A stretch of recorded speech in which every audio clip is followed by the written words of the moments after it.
Be training this last time under the supervision of Whis and Beerus to achieve it. I don't see progress in you, Mr. Goku, said Whis, disappointed. It's just that I can't feel that same feeling as in the power tournament. I'm sorry, but I don't have a real need to force myself to do it to save the others, Goku would explain. You have broken your shell many times in the power tournament, said Beerus. More than training your body, you should train your mind, said Beerus. Mr. Beerus has used the Ultra Instinct on occasion, commented the angel, leaving Goku surprised. Is that true, Mr. Beerus? Asked Goku, amazed. You doubt it? Yelled Beerus, furious. Not at all, Mr. Beerus, laughed Goku. I just want you to tell me how it happened. Maybe that will help me. A few years ago, we held a tournament to entertain Zeno-sama. The 12 gods of destruction fought each other at the same time, said Beerus. But all the gods fought against him, since they were angry because one day he fell asleep playing hide-and-seek with Zeno-sama, laughed Whis. Shut up, screamed Beerus. Feeling cornered by 11 gods, I was forced to use the Ultra Instinct. I can face all of you at the same time.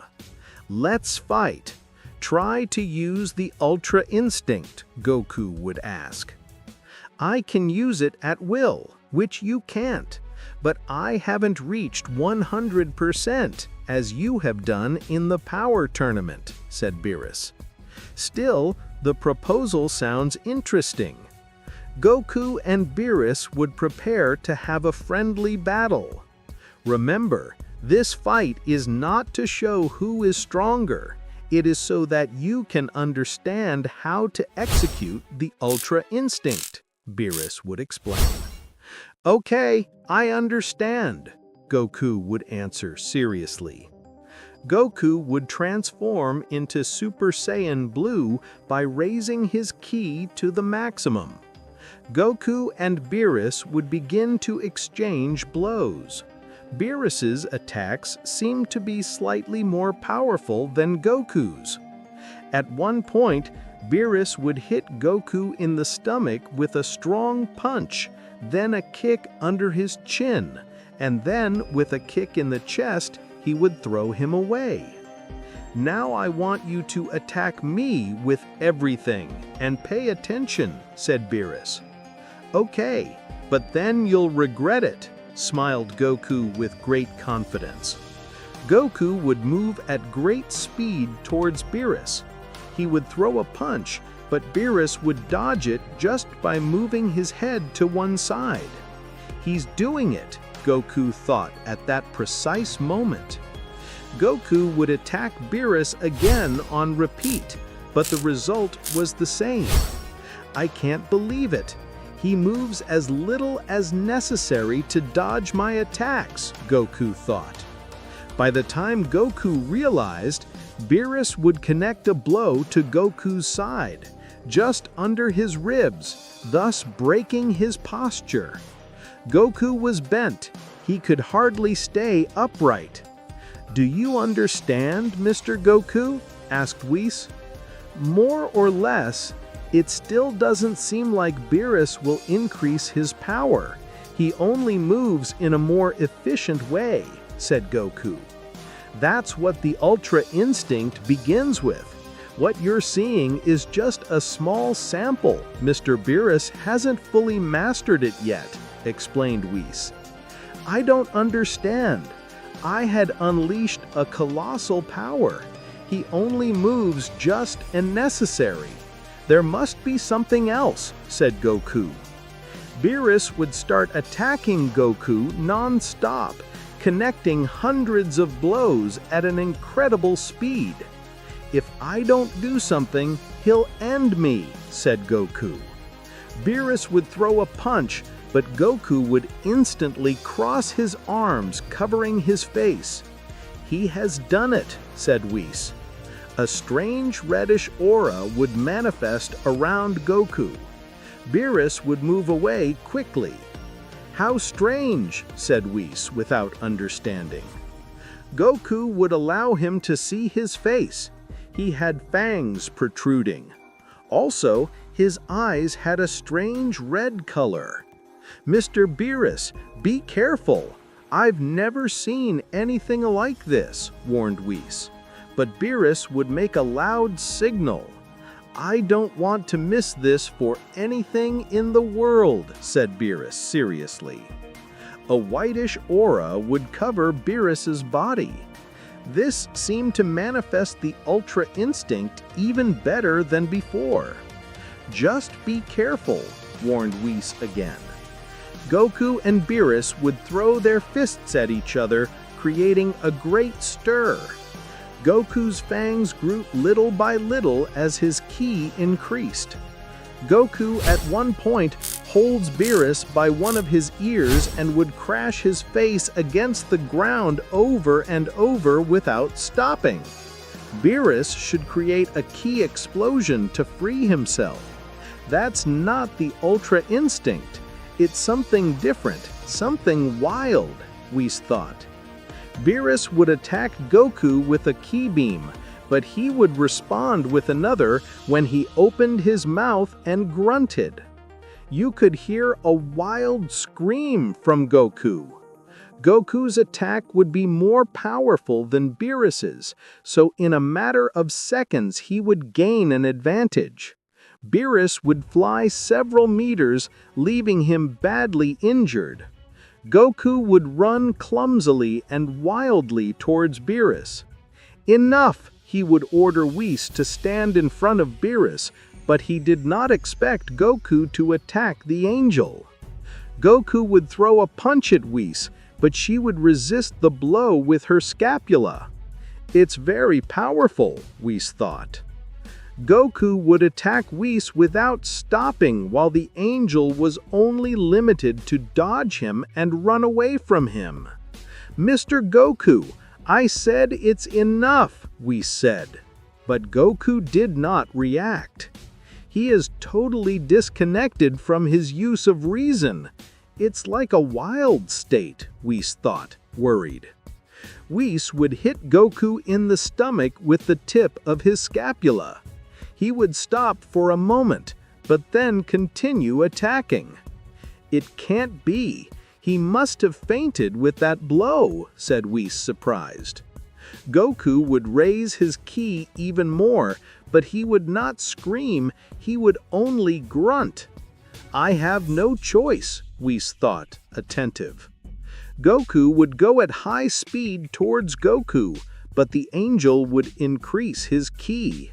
When closing his fist, you could see how blue energy was manifested. Whis would hit Goku in the face with a strong blow. You could hear Goku's jaw break and he would fly several meters. It seems that he finally calmed down, although I almost kill him to be honest, Whis said. Beerus would rise up with difficulty. He could hardly move. "I don't understand. Something happened to Goku," Beerus said when he fell on his knees. "Damn, it hurts me all." "Let me heal him," said Whis. Whis would heal Beerus while Goku was still unconscious. Suddenly, Goku would cough blood. Beerus would automatically retreat terrified. "By God, he's going to wake up," Beerus pointed to Goku. "Don't be so scary. I'm still here," Whis said. Goku would fly like a rocket towards Beerus, but Whis would hold him by the neck with great reflexes. "Mr. Goku, react," Whis said seriously. You could see how Goku's fangs grew more and more, and how his mouth grew slowly. How strange, Whis thought. Whis would hit Goku with a lightning over his waist. In the back, you could see a monkey tail. This is unusual. It's supposed he didn't have a tail because he didn't grow more, said Whis. Whis would cut Goku's tail with a nimble movement. Little by little, he would stop transforming back to his normal state, so he would pass out again. The Saiyajins need the full moon to transform into Ozaru. Something strange happened to him, Beerus said. A portal would open in the distance, allowing a young sorceress to be seen. "Where is the beast?" the sorceress would ask. "Can I ask who you are?" Whis would ask, with some seriousness. He didn't like unannounced visits. "I'm Shayna, the Queen of Beasts." Shayna would introduce herself. "I've never heard of you," Beerus said. "I do. Although I thought it was just a myth. Now I can prove that there is the Queen of Beasts," Whis said. "It must be that guy. I have no doubt," Shayna said as she approached Goku. Beerus would throw a lightning bolt at the sky, very close to Shayna's feet, forcing her to retreat. "Don't think we'll trust you like that, out of nowhere," Beerus said. "At least have the respect to explain your visit and the reason for your interest in Goku. Why is it that every god of destruction I know is more arrogant than the other?" Shayna would ask impatiently. "Hey, have more respect," Beerus would threaten by creating a ball here in his hand. "Let me talk to me," Whis said as he approached the young woman. "Tell me, miss, I have understood some things about the Queen of Beasts, but I considered it a myth. Could you explain to me what brought her to this planet?" Whis would ask. "Hell," Shayna would only say, when pointing to Goku. "Be more specific, please," Whis would ask. Goku would wake up with a strong pain in his face. He couldn't speak because he had his jaw broken. Whis would heal him instantly. "Wow, I feel better. But I don't remember anything that happened," Goku laughed. "This guy was the one who awakened the beastly instinct," Shayna would point out. "Where did this girl come from?" Goku would ask. "I'm Shayna, the Queen of Beasts." Shayna would introduce herself to Goku. "Hey, you're taking too long. Tell us why you came here," Beerus said, already losing patience. "As the Queen of Beasts, I control beings that for some reason awaken their most primitive instincts," Shayna would explain. "Some very powerful warriors seeking power lose their sanity and become beasts. I could feel the beastly energy of this guy, and for worse, he just had to be a Saiyan." "I don't understand anything you say. I just understood that you were treating me like a beast," Goku laughed. "Mr. Goku, you don't remember anything, but he almost turns into Ozaru and gave a big beating to Mr. Beerus, who almost kills him." Whis would comment on showing him the tail he had cut. "Look, a tail came out. I can't believe it," Goku said, terrified. "Hey, it wasn't that bad either," Beerus would complain, ashamed. "I'll have to take you with me," Shayna said. "Not crazy. I don't even know who you are. If I have a problem, I can trust Whis," Goku said when he refused. "Mr. Goku, I have to give the young woman the right," Whis would intervene. "You're not serious," Goku said, surprised. "I've heard of her. Shayna is an expert on wild beings," Whis said. "Also, I'm sure that his commitment to achieve the Ultra Instinct led him to that state. It's dangerous." "Ultra Instinct? Damn, another crazy man who only thinks about fighting," Shayna said in a bad mood. "Hey, be more careful with how you address me," Goku said, furious.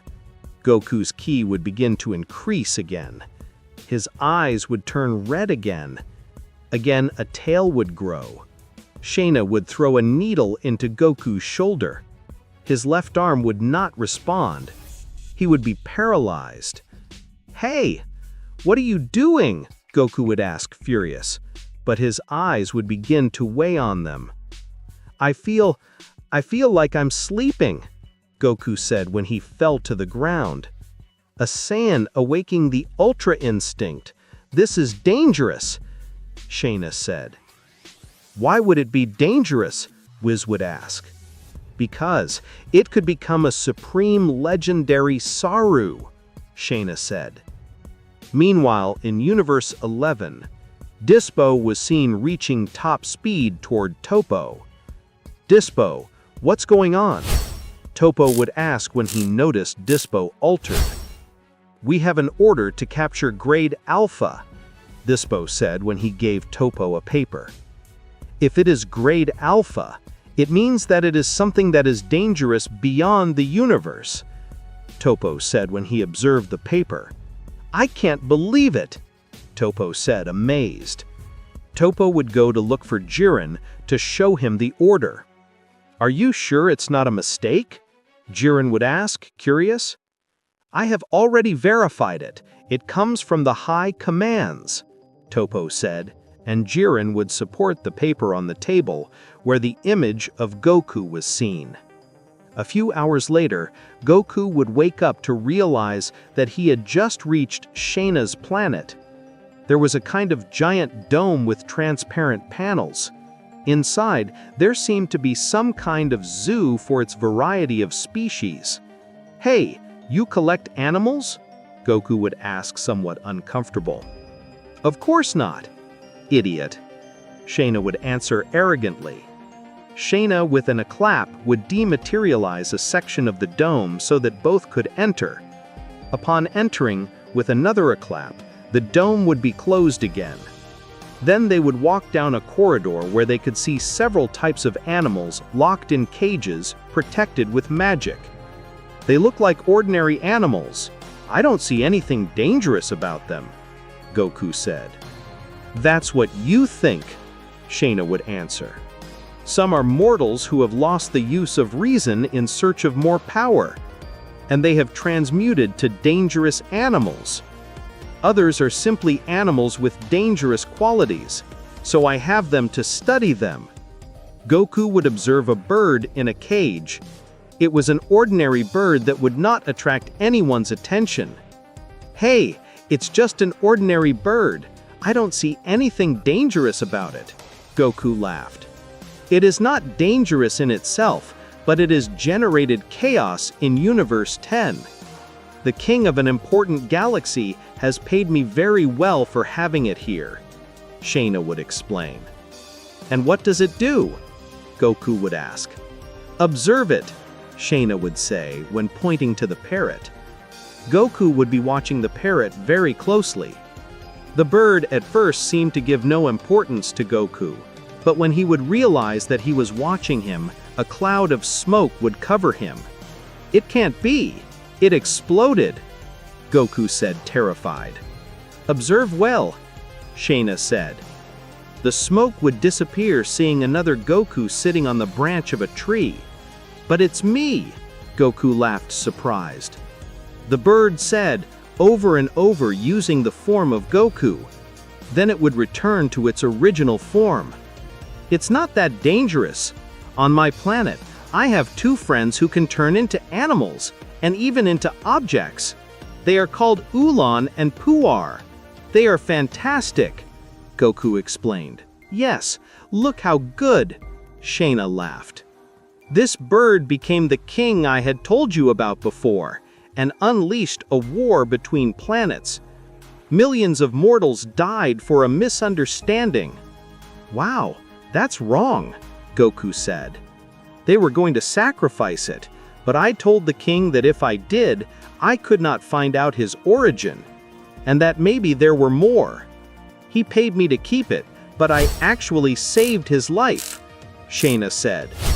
"Wow, you are a kind person, even though you look a bit creepy," Goku smiled. Shayna would observe Goku annoyingly, but she would not say anything. At one point, a humanoid beast would appear in front of Goku and Shayna. It was a Batman with red eyes. This being would throw a cry that would make Goku's ears bleed, while Shayna would not be harmed by the earplug she used. "I will protect you," Goku said when he stood in front of Shayna. "Don't do anything stupid," Shayna said, without showing much surprise, as if the being did not mean anything. The mutant bat would jump towards Goku and spit a pink slime. Goku would move aside, but some drops would touch his arm. "What is this?" Goku would wonder as he felt his arm weaken. Goku would notice something strange. His arm would begin to take a viscous shape, and he could not move it. It seemed as if his arm was melting. "Damn my arm," Goku said, terrified. "Why are you so impulsive? You look more savage than the animals here," Shayna said, annoying Goku. "Get away, it's dangerous," Goku warned. "I'll show you why I'm the Queen of Beasts," Shayna said. The giant bat would fly to Shayna to attack her, but she would attack him with a smoke ball. The giant bat would fall to the ground convulsing. "What did you do?" Goku would ask. "It was a smoke bomb with a chemical that only affects him. It looks like he escaped from his cage," Shayna would answer. Shayna would use one of her needles in the neck of the giant bat, and he would be totally asleep. Then she would stand in front of Goku. She would observe him seriously. "You are pathetic," Shayna said, annoying. "Hey, can you help me with this?" Goku would ask shyly. Shayna looked between her needles, some in particular. She would take out a bigger one than the others, about 10 centimeters. "Don't tell me you're going to stab me with that," Goku said, terrified. "Get that away from me. Do you want me to cure you or not?" Shayna would ask. "Please, for everything else, I have panic in my needles," she begged Goku. Shayna would release a big smile. She enjoyed torturing Goku. "Come on, come here, it won't hurt you," Shayna said. "No, get away from here, crazy," Goku said when he went back. Goku would put on guard, but he couldn't move his arm at all. Shayna would take the huge needle and throw it at Goku. Goku would move from side to side, dodging the needle. "You're a damn cheater," Goku said the moment his eyes would turn red. The needle he had dodged would stop spinning on itself, without Goku noticing it. Then he would point to Goku and go straight to his neck. Goku would be surprised. He didn't expect that. Shayna would keep walking as if nothing. "See? It wasn't that bad," Shayna would ask, in a mocking way. "Now follow me." Goku would remove the needle. Then he would notice how his arm gradually regained its shape. "In a few minutes you'll be fine. Now follow me," Shayna said from afar, since she was moving away from Goku. But he was so disconcerted that he had stayed in the same place. "I wonder how he escaped from his cage," Shayna would ask. Shayna would take Goku to a somewhat small but luxurious room. It had a bed, television, a small bathroom, and even an integrated kitchen. "What is this?" Goku would ask curiously. "Your room," Shayna said. "My room? I don't understand," Goku said, confused as he walked through the interiors. "Yes, you will stay here safe while I look for ingredients. I need to prepare something to end your wild state that is threatening to come out," Shayna would explain as she left Goku in the room. "Hey, wait! What Goku said, until he hit his face with something invisible. Then he would realize that he was locked up. "Hey, I'm not one of your animals," Goku said, angry. "That's why it's a room and not a cage," Shayna would answer, leaving Goku alone. "An invisible wall won't stop me," Goku said when he punched the invisible wall, but nothing would happen. "It can't be that I can't destroy it," Goku thought. Goku would throw a key ball against the invisible wall, but it would bounce towards him. Then it would hit another wall, but it would bounce in the same way. This is how the key ball would be for several seconds, bouncing on the walls and destroying some of the things, until Goku would decide to hold the key ball in his hands and compress it to disappear. "I can't believe it! That bitch left me here locked up," Goku said, furious, while his eyes would turn red again and his fangs would grow again. "I have to calm down or I will transform again," Goku thought, trying to calm his breath, but it was difficult for him. Goku would begin to increase his ki against his own will.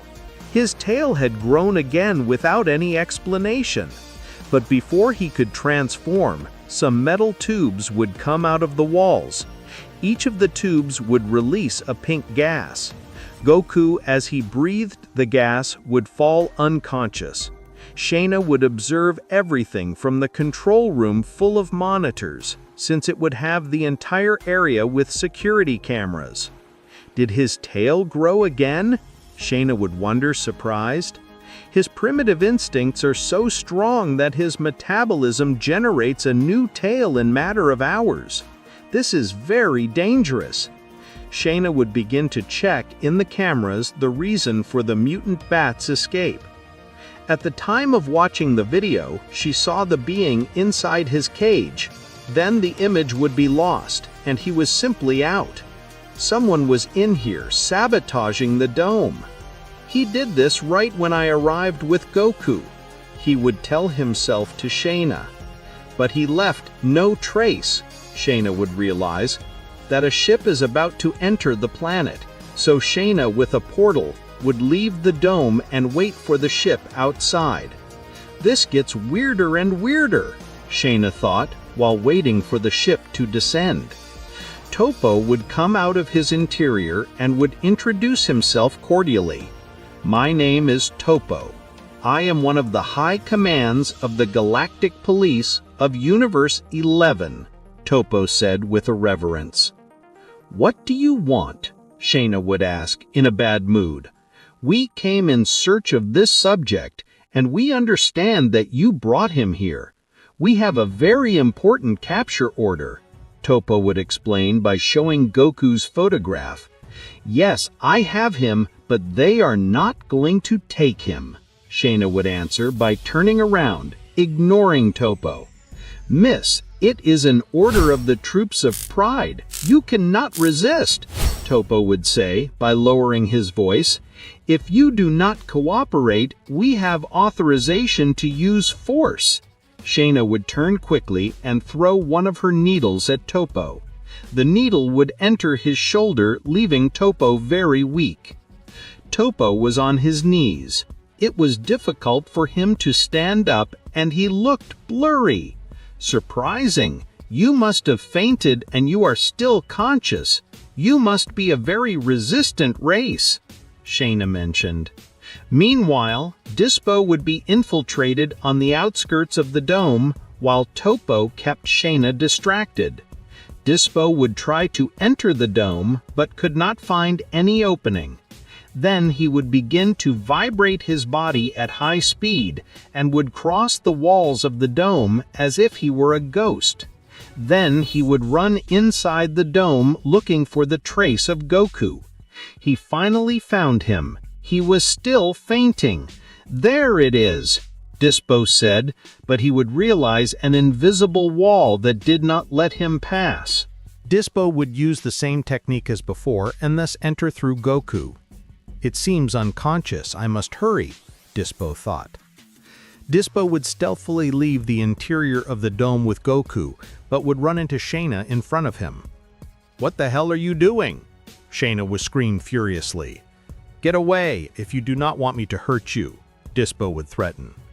Shayna would use one of his needles and throw it at Dispo. This would release Goku and dodge the needle easily, but he would realize that it would stop and begin to follow him. Dispo ran at high speed. It was much faster than the needle, but it would not make it stop following him. At one point, Dispo would turn on himself and hold the needle with great reflexes. "It's over," Dispo said when pointing to Shayna to launch a key attack. Shayna, with a snap of her fingers, would make the needle release a pink gas. That gas would faint Dispo. "You're very fast, but your mind is slow," Shayna said. Shayna looked for Goku, but she would not see him. Damn, it was a distraction, Shayna was furious. When observing the ship, she would realize that Kunchi was carrying Goku while holding him with his key threads. Shayna would run to reach him, but Jiren would stand in front of her, preventing him from passing. "I understand that you are the Queen of Beasts, but this is a high-risk situation," Jiren said seriously. "Idiot, you are the dangerous ones. I have not yet finished helping Goku," Shayna said furiously. "If they take him now, when he wakes up he will kill them all. In the Troops of Pride, we are prepared for any type of event." "Have a good day, miss," Jiren said when turning around and ignoring Shayna. Jiren only had one mission, and that was to capture Goku alive or dead, and he would do it as it were. The Troop of Pride tried to take Goku, but Shayna would not allow it. Shayna would use her portal and appear in front of Kunchi. "Let him go!" Shayna would order furiously. "Hey girl, get away!" Kunchi said furiously without letting go of Goku. Shayna, with one of her needles, would crush Kunchi in an instant. Kunchi and Goku would fall to the floor. Jiren would arrive at high speed to stop Shayna. "What are you supposed to be doing?" Jiren would ask annoyingly. "You are the ones who come here to kidnap Goku. I do not care if they are from a cheap troop. Goku will not leave this planet," Shayna said furiously. Jiren would push Shayna and she would fall. Although he had tools, he was not a fighter. Jiren would take Goku and Kunchi and take them carrying both. "Hey, what do you think you're doing?" Shayna would ask furiously. Shayna, with a portal, would stand in front of Jiren.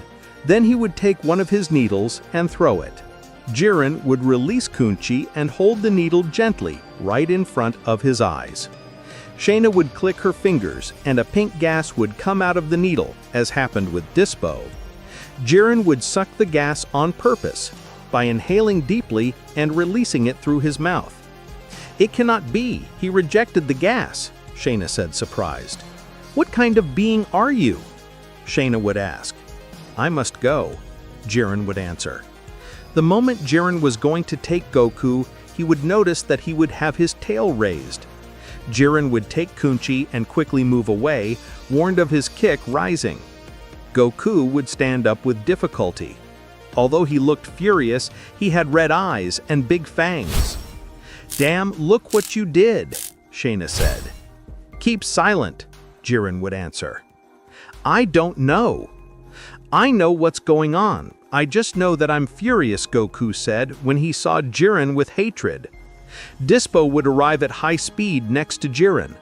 "I'm sorry, Jiren. That crazy woman took me by surprise," Dispo said. "Take Kunchi out of here. I'll take care of him," Jiren said seriously. Dispo would take Kunchi inside the ship while Jiren was preparing to fight Goku. "I can't let Goku lose control, but if I knock him out now with my needles, Jiren will take him," Shayna thought. "Goku, I have to take you with us. It's for your own good," Jiren said. Goku would throw a ball from here straight at Jiren. He would reject it with his hand. "Shut up," Goku would answer. "I'm sick of everyone bothering me." Goku would throw himself at Jiren to attack him, but Jiren, from a simple slap, would expel him away. "It seems that you only became more idiot," Jiren said. "Don't be stupid. If you make him angry, it will be worse," Shayna warned. "Come on, what are you waiting for? Transform yourself," Jiren said. Goku would increase his ki, creating a storm of wind around him. At first, it seemed to scream, but then it would continue to growl. Goku's eyes would turn red while his fangs would grow. Without using any transformation, he would throw himself at Jiren again. Both would begin to exchange blows, one to the other. "What is this?" Jiren would ask. Without transforming, he unleashes an amazing ki. Toppo would go for Shayna, he would hold her and take her away. "Let me go, deformed bat," Shayna said. "Annoying. Don't get me wrong, but if these two fight, the best thing will be to get away," Toppo warned. Goku and Jiren would clash their fists. Both blows when impacting would create a shockwave that would expand for several meters. A strong air current would almost make Toppo and Shayna get expelled far. "Now you understand," Toppo would ask. "What I don't understand is why they want to take Goku when I'm the one who can help him," Shayna said. "I'm sorry, miss, I can't give that information," Toppo would answer. Shayna looked upset. She wanted to make Toppo talk, but it wouldn't be that easy. Shayna would pretend she was about to faint by putting a fake foot and falling. Toppo would hold her instantly. His spirit of protecting others would lower his guard.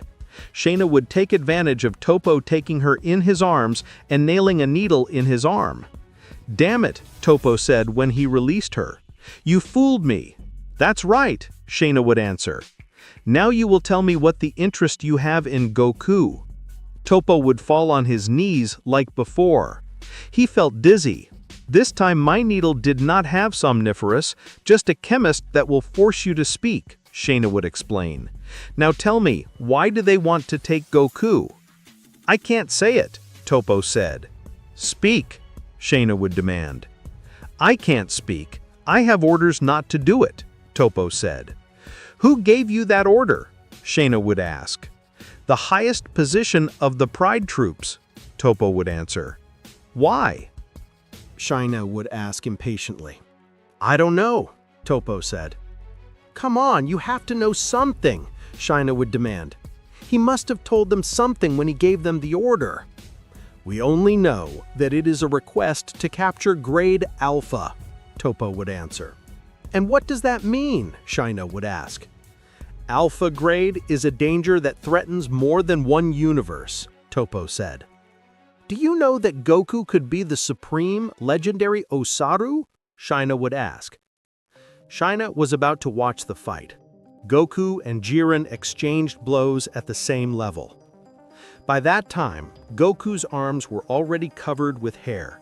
His mouth was already in the shape of an ape's snout. Goku would connect a fist blow to Jiren's stomach, taking his breath away. Jiren would fly several meters back while dragging his feet to the ground so as not to fall. "It's over. I'll fight seriously," Jiren said furiously.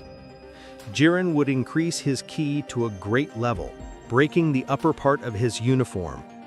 Then he would throw everything towards Goku, connecting all his attacks.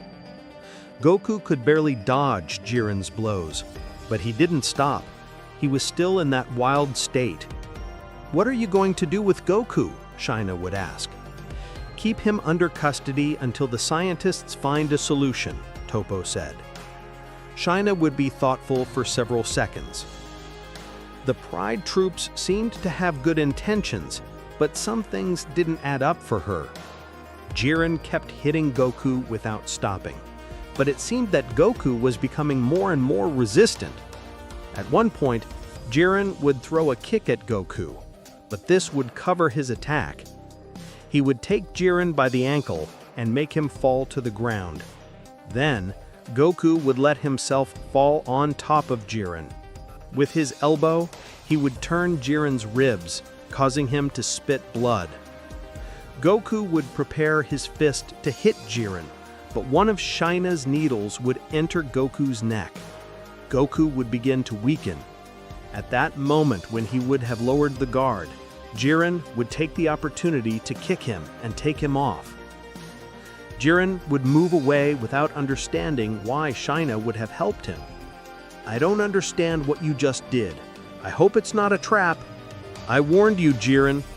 I want Goku to return to normal, so he doesn't wake up his wild state. I prefer to take him to stay here, fighting among us and making things worse with our differences," Shayna said. "I see you finally understand things," Jiren would answer. Just don't take the needle off. If you do it, he'll wake up sooner, Shaina would explain. Jiren would take Goku, and along with the rest of the soldiers, they would leave Shaina's planet. Meanwhile, Goku remained asleep while being guarded by Jiren. Shaina would go to the dome looking for the ingredient she needed. I need to prepare a potion that cancels Goku's state as soon as possible, or otherwise he won't be able to turn back, Shaina thought.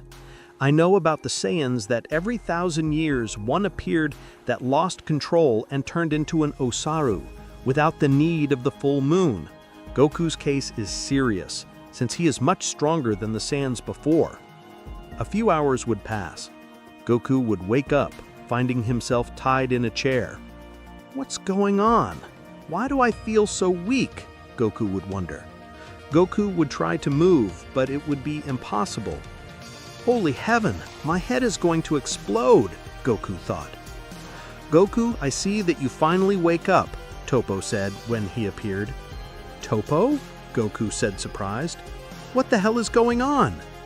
We regret having to do this, but we have orders from above, Toppo said. You are considered a threat that threatens more than one universe. That's why we must capture you. Damn, Toppo, what they are doing is wrong. Shaina was the one who was going to help me, Goku said. Why do I feel so weak? Goku would wonder. We supply you with a drug that will keep you in that state. We're in a spaceship in space. If you get to transform here, you will kill us all, Toppo would explain. Toppo is already here, Dispo said when he arrived with his super speed. And a guy would enter the room where Goku was. Mr. Mikishami, it is a pleasure to have a professional like you here, Toppo said with a reverence. Goku would raise his eyes. He would recognize this Mikishami. It was the leader of the stealth hunters who had attacked the island that cared for 17. Hey, I know you, Goku said, furious. Maybe you confuse me with someone else, Mikishami said. Toppo, this guy is a criminal. He traffics exotic animals in Universe 7, Goku warned. Mr. Mikishami is a respected scientist, recognized by the troops of Pride. You better show respect, Toppo complained. Don't worry, delusions are symptoms of a wild instinct. He will confuse all the people he knows as old enemies as a defense mechanism, Mikishami said. Damn it! When I heard about the Saiyan that could transform without a full moon, I did not think it was about him. I hope he doesn't recognize me, Mikishami thought, worried. Toppo, I ask you please, talk to Jakku in Universe 7. He belongs to the Galactic Patrol. I asked Goku to try to get up. But being sedated, he was still weak. Jakku will recognize him. Trust me. How sorry, Mr. Mikishami, Toppo would apologize. No problem, let him rest, Mikishami said. After a Toppo order, a nurse would sedate Goku even more so that he could sleep again. Minutes later, Toppo, Jiren, and Bispo would be reunited with Mikishami. We have done all the paperwork. Once we reach the base of the Pride Troop, you can take Goku so he can help you, and don't be a threat to all universes, Toppo would explain. Perfect. As soon as I have news, I will let you know, Mikishami would answer. This is perfect. Once I get out of Goku's control, I can conquer the 12 universes using him as my slave, Mikishami thought. The first thing I will do will be to disappear the Galactic Patrol of Universe 7. Minutes later, Toppo would enter the room where Goku was. He was still asleep while being guarded by a nurse. You can go, I will take care of the rest, Toppo would order.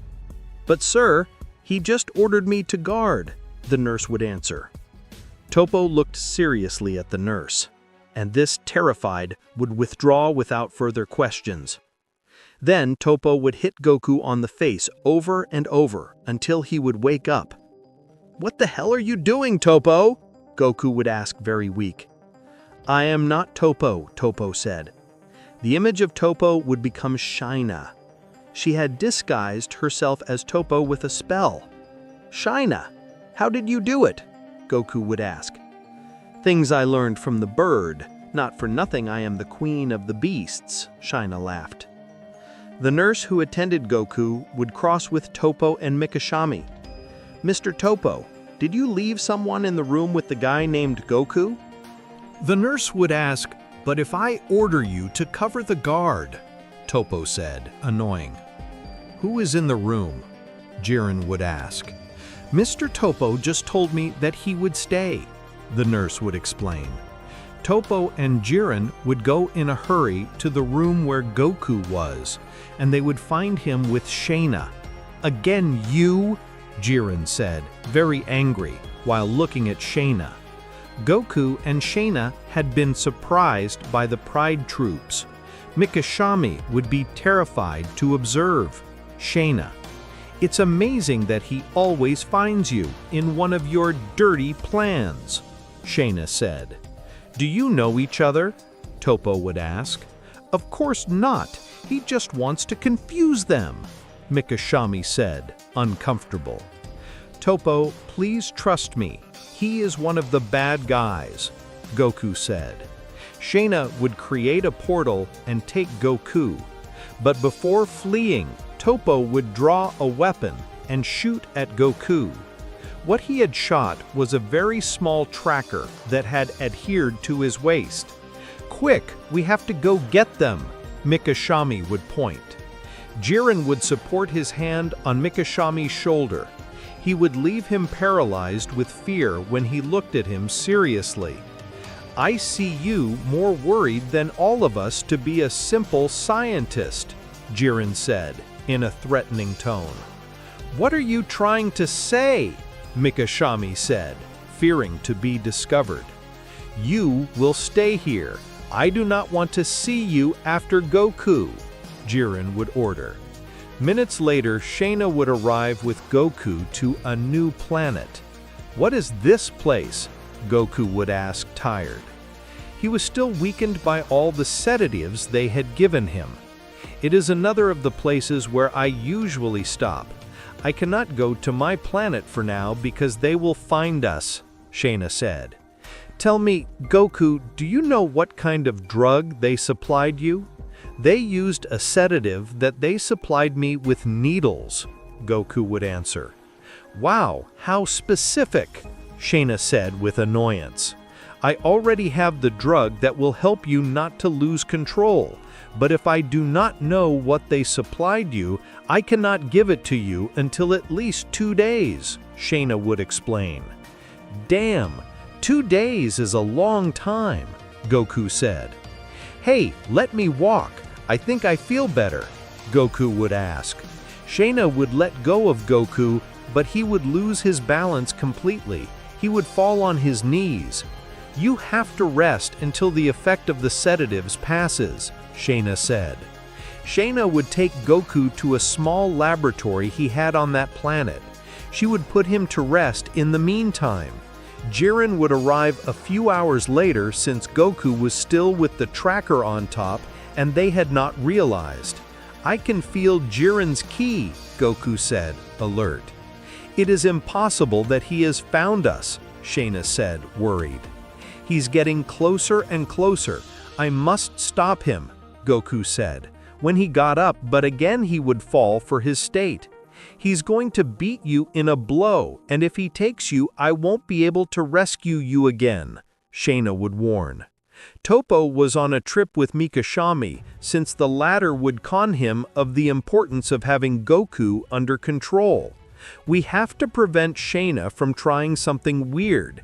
If she makes a mistake, Goku could lose control forever," Mikashami said. "I just ask you to be discreet. I am disobeying Jiren for you," Toppo would answer. Jiren would arrive at the laboratory, destroying the entrance. Shaina would throw one of her tranquilizing needles at him, but Jiren would blow hard, creating a fan and deflecting the needle. "Damn, what is it made of?" Shaina would ask, furious. "I came to take Goku. I would rather do it for good," Jiren said. "That guy is cheating on you. He's not even called Mikashami," Shaina would comment. "It may be. I do not trust him. That's why I consider that it will be best to have Goku under my supervision. Here it is dangerous, Jiren said. Listen, steroid bag, you are the ones who come to bother wanting to take Goku. I can take care of him for myself, Shayna said, furious. If you do not trust that Mikashali, get out of here and leave us alone. I'm sorry, but I do not consider you someone competent to be able to take care of him, Jiren would answer. Jiren, please trust her, Goku would ask. Shayna would open a portal again to flee with Goku, but Jiren would stand in front and push her. No, Shayna, Goku said, worried. Jiren would hit Goku lightly on the neck, so he would manage to feint him. Not even with your portals, you can avoid being stolen. I will take good care of him, Jiren said when taking Goku. Jiren would take Goku while Shayna was furious for not being able to do anything. Jiren would be arriving at his ship when he would realize that Toppo was landing. What is he doing here? Jiren would ask. Mikashami and Toppo would go with Jiren, but Jiren would throw a lightning bolt from here a few centimeters from Mikashami's feet. Jiren, what's wrong with you? Toppo would ask. I told you clearly that I did not want that guy here, Jiren said, annoyed. He is a professional, Jiren. I respect your position, but he is by the highest authorities. Toppo would justify the fact of disobeying Jiren. That woman just wants to confuse them to stay with Goku. I already know how she is, Mikashami said. Mikashami would approach Goku, while Jiren looked at him in a threatening way. If I find out you are doing something strange, I will break your legs, Jiren threatened. Jiren, please, if you touch him, we will have problems, Toppo warned. Shayna would arrive running to save Goku. She would start throwing several needles at Jiren and Mikashami. Jiren would quickly create a lightning bolt from here that would force all the needles to fall. Damn it, Shayna said, furious. You are becoming very annoying, Jiren said, already annoying. In that distraction, Mikashami places a metallic artifact on Goku's neck. What are you doing? Jiren would ask by holding Mikashami by the neck. It is to detect if this mad one put any drug on him. If he becomes now, we will be in trouble, Mikashami would answer. Jiren, let him go. You're making a mistake. If you hurt him, they will take you off your post, Toppo warned. It will be better if you let me go if you don't want that to happen, Mikashami said, seriously. What he put on him is a control device. Take it off at once, Shayna warned. Mikashami would pull out a switch. The device that Mikashami put on Goku's neck would start to ring while blinking with a red light. Goku, wake up! Mikashami would scream. Goku would open his eyes suddenly. He would get up with a wild scream. Jiren would let go of Mikashami to try to control Goku, but Goku would throw Jiren away with a kick. Mr. Mikashami, what is going on here?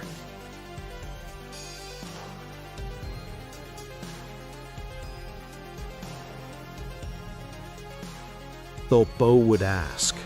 It happens that Goku is under my control and you are finished. Mikashami laughed. I told you 1,000 times, pair of idiots. Shayna Furiosa would scream. Goku's eyes would turn red while his ki was out of control. His tail had grown again. Fangs would grow and his mouth would adopt a strange shape. Jiren, with a ki beam, would destroy the control that Mikashami had in his hand. Idiot, that was just to activate it. Goku now reacts to my orders just by my voice. Mikashami laughed. Goku, attack Jiren. Goku would hit Jiren in the face. This would have fired several meters while dragging his feet on the ground. Jiren increased his ki and would launch against Goku. It was supposed to be sedated, Jiren said. Sedated? Of course, I supplied him with a drug that, although he had it sedated, intensifies his wild state. Goku is now my faithful servant, Mikashani said. After all, Shina was right, Toppo said. Toppo would go to Mikashami. He would hold him by the arm with force. You better order him to calm down or you will have a very bad time, Toppo said, in a bad mood. Mikashami would touch something in his coat. Smoke would come out from one of his buttons that would make Toppo cough. Toppo would release Mikashami since he could not stop coughing.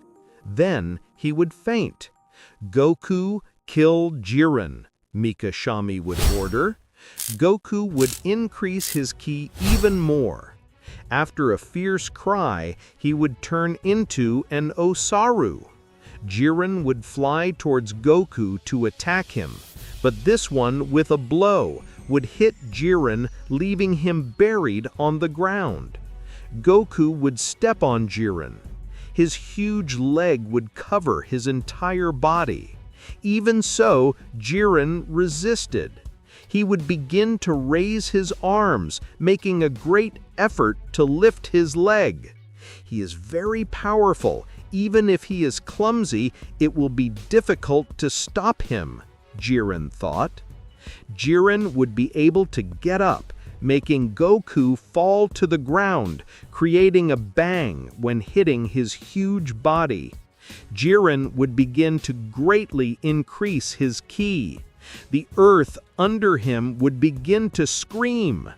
Goku, kill him once and for all, Mikashami would scream. Jiren would turn and with a ray of ki, he would evaporate Mikashami. Did he kill him? Did he really kill him? Shina said, surprised. Jiren would fly quickly towards Goku, hitting him in his stomach with the impulse of his body. Then he would attack with a rain of punches, one after the other. With a last accurate and precise blow, he would knock down Goku. "Hey, don't kill him either," Shina said.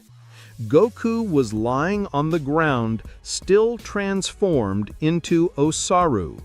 Jiren would go to check him as he did not get up. In a distraction, Goku would incorporate opening his mouth and expelling a great ray of ki. Jiren would move aside at the last moment. Even so, the attack would rub his shoulder, causing him a serious wound. Then Goku would stand up from a jump, and you could hear his breath shaking. It's as if that shape would provide him with great resistance, Jiren said. Shina would throw several soothing needles, one after the other, but none of them managed to penetrate Goku's skin. They would all fall to the ground. In that state, his skin is extremely hard. You must defeat him, but without killing him, Shina said. Jiren would stretch his arms towards Goku while concentrating energy. After a few seconds, he would launch a huge ki attack towards Goku. The attack was so great that it would completely cover Goku. Shina should move away when blinded by the light emitted by Jiren's attack. Goku would have fallen several meters and would fall back to the ground. Only now his fur released smoke. Jiren looked tired from the amount of energy he had spent in a short time. I hope it was enough, Jiren thought. Goku's body would begin to shine. From a jump, he would stand up, although he would almost lose his balance. It can't be, Jiren said, alert. Goku would fall on his knees, but then he would stand up again. Screaming wildly, his fur would adopt a white color. This looks like a nightmare, Jiren thought, remembering Goku in the power tournament. Goku would create a great ki explosion, destroying everything around him. Jiren would observe Goku. He had returned to his base form, but he had white hair. Also, his monkey tail was that color. "Goku, can you hear me?" Jiren would ask. Goku, despite being in his normal form, would grunt. His eyes looked red. His wild side completely controlled Goku, Shaina said. Goku would move quickly towards Jiren. He would connect several attacks without giving him time to defend himself. Jiren was almost defeated. The difference in power was great. Jiren would cough a big puddle of blood and fall on his knees. "This is the end," Jiren said. "Jiren!" Shaina would scream when she threw one of her needles, and Jiren would stop her between his fingers with dexterity. "Stab yourself with that," Shaina said. Goku would throw a ki beam at Jiren, but he would dodge it shortly. "What is this?" Jiren would ask. "It is a drug that will increase the performance of your body," Shaina would answer. "It's dangerous, but if you continue like this, it will kill you." Jiren looked at the needle carefully, and, without thinking, he would stab himself with it. Goku would connect a fist blow to Jiren's face. He would be fired several meters, but in a moment he would turn on himself, supporting his feet on the ground. Jiren could hear his own beats. His muscles would increase in size while his veins would stand out. Then Goku would throw himself back at Jiren, but when he got to Jiren, he would throw him away with a kick. "Now I'm stronger," Jiren said seriously, while he saw how Goku was on the ground transformed into Ozaru. This would happen on the planet Vegeta. The army of the King Vegeta was working on the creation of such a powerful Saiyan that could destroy Frieza. Using the DNA of the best Saiyans and having as a base the strongest warrior that was Bardock, they were creating a prodigy model.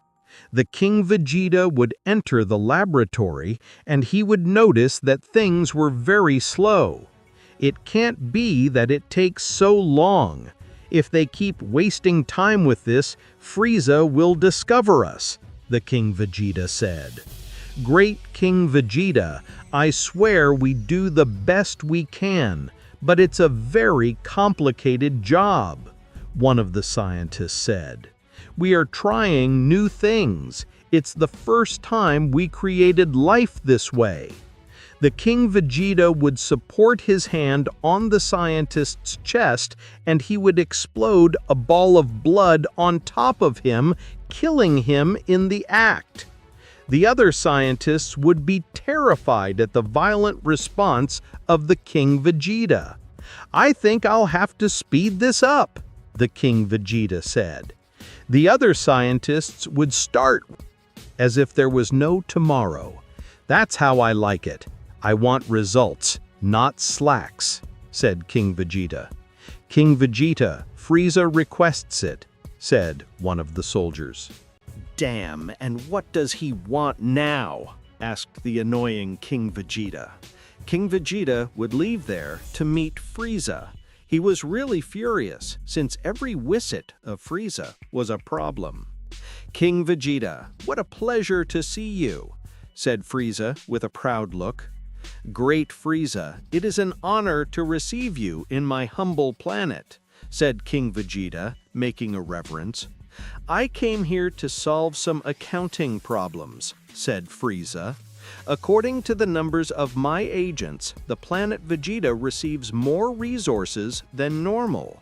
"I don't understand what you're talking about," said King Vegeta, terrified, since his experiments required more costs than normal. "Oh, I see that it has not been clear," said Frieza. "You are using the triple of money you truly declare." "Damn," King Vegeta thought. "And that costs me an eye in the face," said Frieza, furious. Frieza would move his hand agilely, causing a cut in the eye to King Vegeta. "I hope this makes him reflect," said Frieza. "If I find out you're still stealing money, I'll destroy your whole planet." Frieza would leave there. All the Saiyans would be terrified. "Damn it, I have to hurry everything," said King Vegeta. Minutes later, King Vegeta would be tended by his men by the wound in his eye. He should use a patch since he had lost his vision. Then he would hurry the experiment. He could not keep delaying it. "You have to finish the experiment now," said King Vegeta, furious. "Great King, we are still missing," said one of the scientists. "Look at my eye. This was done by Frieza," said King Vegeta. "Suspicion that we are stealing money. The financing of this project is impossible to cover. Finish this now, because otherwise the whole planet will disappear." "I need 3 hours," said one of the scientists. "For what?" King Vegeta would ask. "If we are going to cancel the project, at least I want to run the risk," said the scientist. "Wait, what do you want to do?" asked another of the scientists. "We have the whole subject. We are only working on his molecular structure," said the scientist. "Maybe it sounds crazy, but if we wake him up now, he will die. If you give me 3 hours, I will make an agile DNA restructuring so that at least he can live." "What do we gain by living?" asked King Vegeta. "A hope that he is a formidable warrior," said the scientist. "You have 3 hours, and I will stay here until you finish," said King Vegeta.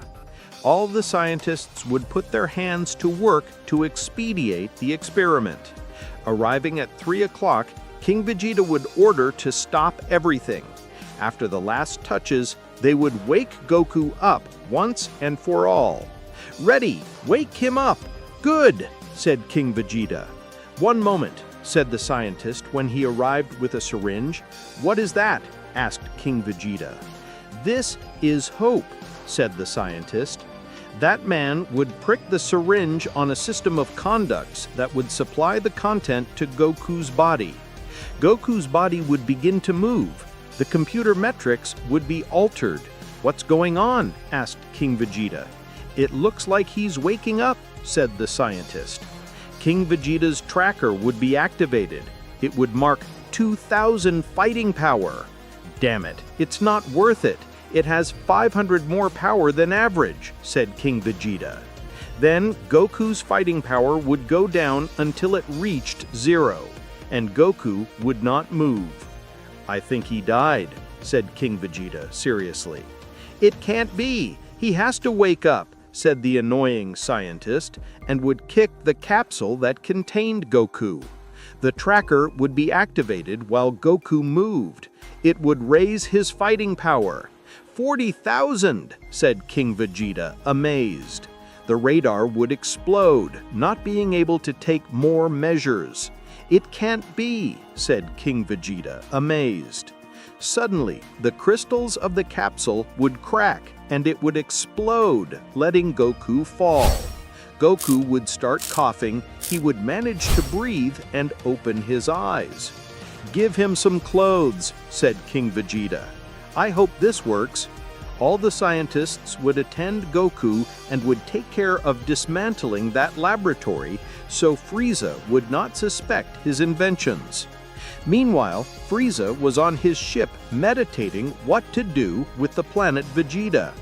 I'm sick of those Saiyans. I don't know if it's worth destroying them, said Frieza. Remember that they represent 50% of the troops, said Berry Blue. At least if you're going to destroy the planet, try to send some Saiyans that are worth a mission. I don't know. To leave a couple alive, I prefer to kill them all. I don't want anyone to organize some kind of revenge or something like that, said Frieza. Then keep them. After all, they are the most economical labor force thanks to being a lower race, said Berry Blue. Yes, for now I will leave them alive. Maybe if there is another problem, just eliminate that stupid King Vegeta. I guess taking an eye out was more than enough, said Frieza. By the way, the Special Forces Ginyu came to talk to you, said Berry Blue. They say they have good news. Oh my God, I just hope they don't start with their ridiculous steps, said Frieza. They are very embarrassed when they do those things. In the planet Vegeta would spend a few hours. Goku seemed to adapt. He could communicate normally and perform basic tasks such as walking, eating, and going to the bathroom. How have you put him? Asked King Vegeta. Bardock asked us to call him his son Kakarot, said one of the scientists. Kakarot was not the child that died traveling to Earth? Asked King Vegeta. Yes, that one. I think it is to honor him, said the scientist. No way! That name will bring bad luck, said King Vegeta. Call him Goku. As you wish, sir, and went to talk to him. Very well, you will be called Goku. Yes, my name is Goku, and I am a Saiyan who was not created artificially, said Goku. Yes, look, you don't have to say that part, said the scientist. I just said that your name is Goku, and realized that you are a common and ordinary Saiyan. Hi, I'm Goku, and I am a common current, said Goku. Heavens, it seems that his neurons have not matured enough, the scientist thought. King Vegeta would go to see Goku. He needed to know how he was maturing. Goku, it's a pleasure to see you, said King Vegeta. Hi, my name is Goku, and I will just say that, said King Vegeta. Yes, well... King Vegeta would observe one of his scientists, and he would shrug his shoulders. It was too much that he was alive, said the scientist. At least he has his tail, said King Vegeta. Get ready, Goku. Soon you will have a combat fight to test your skills. What is a fight? Asked Goku, making King Vegeta angry. I'll explain. Come with me, said the scientist. Goku would be instructed in what would be the fight. Luckily, he could learn fast, although he certainly had only a few hours of life. Bardock would arrive. He would observe Goku carefully. Cardock, said Bardock, amazed. Bardock, I'm sorry, his name is Goku, said one of the scientists. But I asked to be called as my son, said Bardock, annoyed. I tried to tell King Vegeta, but he did not accept. He said that name would bring bad luck for his fate, said the scientist. That damn idiot, said Bardock, furious. Bardock, don't be stupid. If King Vegeta hears you, he will kill you, said the scientist. Try to control yourself and don't get us into more trouble. I just want to see how strong he is, and if it was worth investing so many resources in him, said Bardock.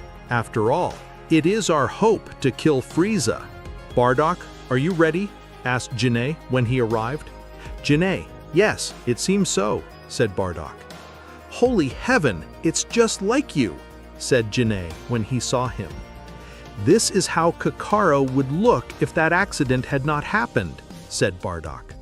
Honey, don't think about that. It was no one's fault, said Janae. Yes, it was my fault, said Bardock, and left. What happens to him? Asked the scientist. Some time ago, Bardock believed that Frieza was going to destroy our planet, so he stole a transport capsule and put our son inside, explained Janae. It turns out that the capsule suffered a mishap on the trip, and besides that, when Bardock found out that his rumor was false, he blamed Kakarot's death. He still doesn't get over it. Wow, I didn't know all the details. How sorry, said the scientist. Bardock would introduce himself to Goku. Hi, I'm Bardock, and I came with you to have a fight, said Bardock. Hi, I'm Goku, and I'll just say that, said Goku. Okay, said Bardock, confused. Be patient with him. He's in his first day of life, said the scientist. Very well, let's start with the fight, said Bardock. Bardock would get in a fighting position, but Goku wouldn't. Hey, what's going on with you? Asked Bardock. Get in a fighting position. Why? Asked Goku. Because we're going to fight, said Bardock. But that means killing us, said Goku. God, this is going to be harder than I thought, said Janae. I can't ask for much more. After all, the experiment was a failure at the end before, said Vegeta. Thank you for being alive.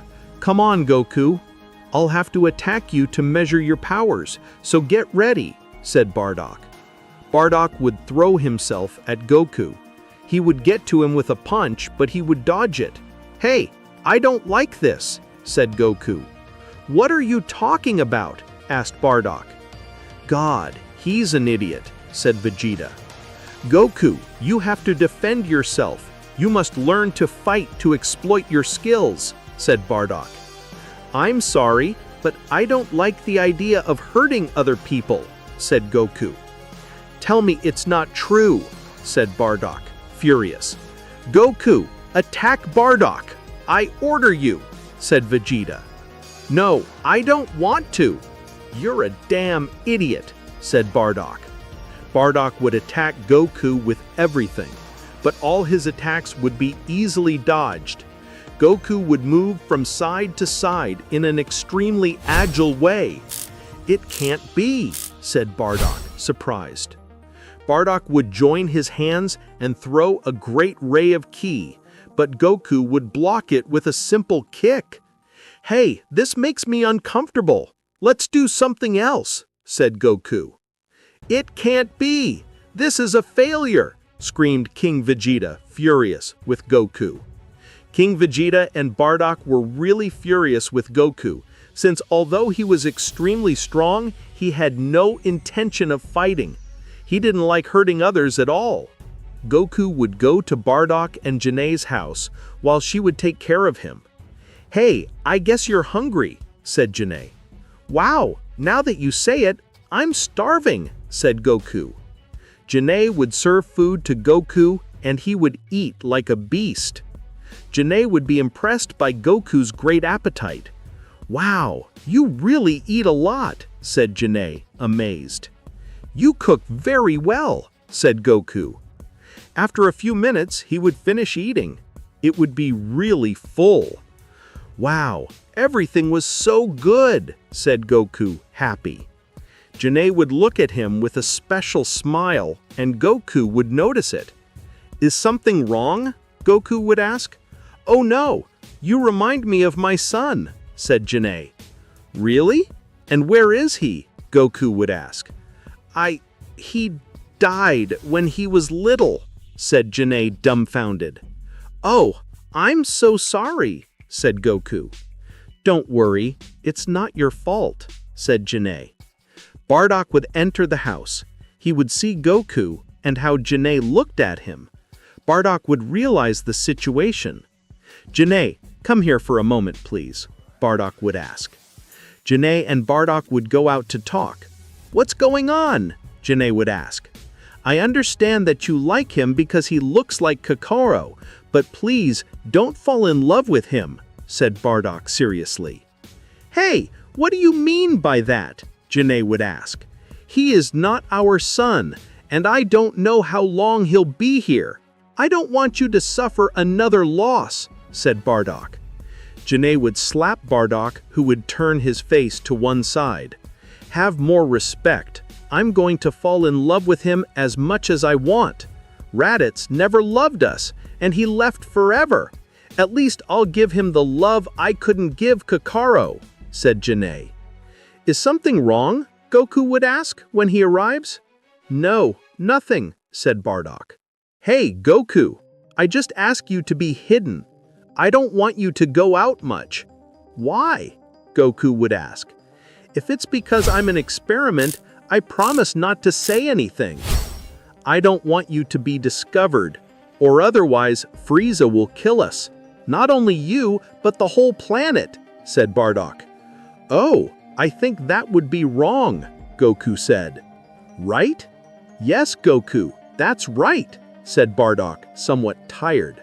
Oh my God, he's dumber than I thought, said Bardock. Goku would stay at Bardock and Janae's house while Frieza would order the Special Forces, Ginyu, to go out and investigate. He wanted to make sure that King Vegeta hadn't plotted something. I understand. We'll take care of it, said Captain Ginyu. You know what you have to do. Investigate everything you can. I don't care if you have to sacrifice some lives.